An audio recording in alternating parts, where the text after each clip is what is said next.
El humanismo es un movimiento renovador que inició en el siglo XV. Los humanistas comenzaron a rescatar obras de pensadores de la antigüedad grecorromana, Aristóteles y Platón.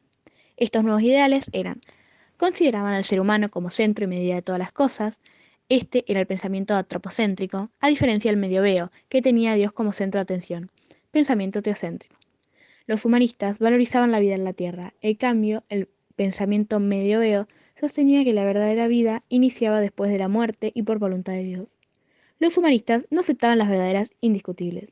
Proponían la discusión de teorías, observación de los hechos, experimentar, etc. Lo contrario al medieveo.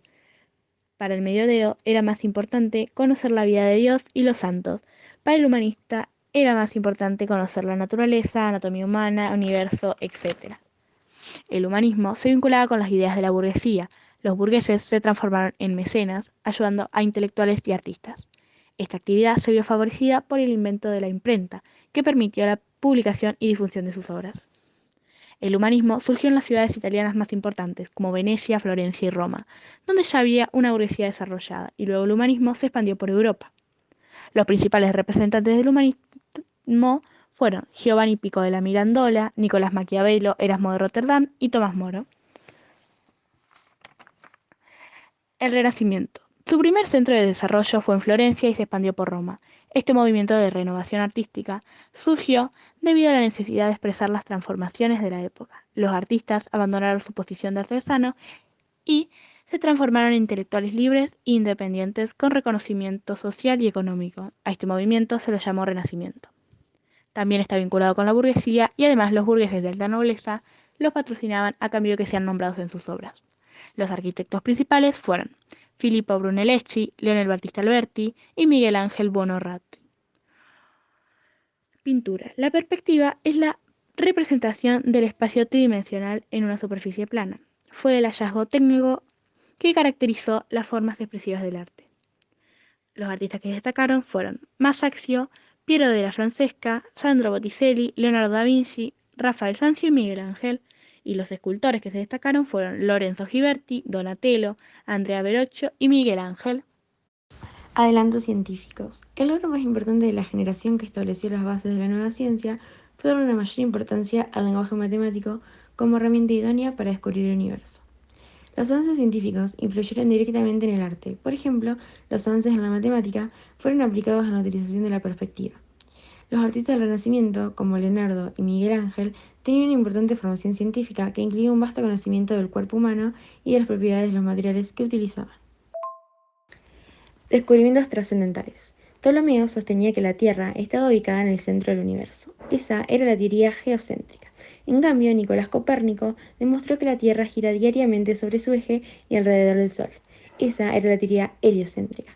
Kepler estaba de acuerdo con Copérnico, y él fue quien mejoró el telescopio, que finalmente fue perfeccionado por Galileo Galilei. En medicina también hubo importantes adelantos.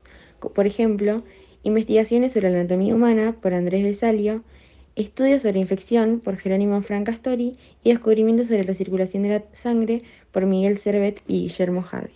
Galileo Galilei. Sus investigaciones fueron desde un principio encaminadas tanto a la teoría como a la práctica, atentos siempre a la observación de la naturaleza.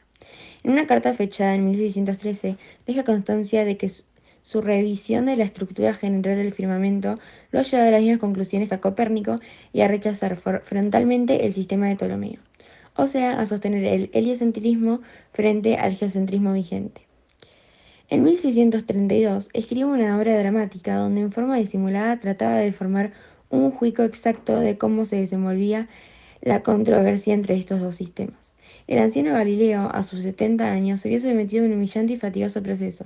Fue obligado a pronunciar de rodillas la abjuración de su doctrina y condenado a prisión de por vida, aunque este castigo se aminoró permitiéndole aislarse del mundo en su villa rural de Arceti, Italia.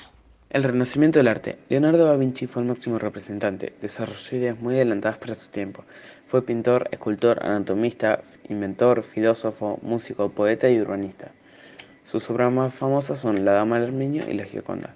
El Renacimiento significó un nuevo nacimiento para las artes. En el Renacimiento del arte se retomó la cultura clásica grecorromana de la representación realista del hombre. Se inventaron las perspectivas y el hombre se volvió el centro del mundo. La nueva interpretación de la doctrina cristiana fue por Martín Lutero. Ideas y pensamientos.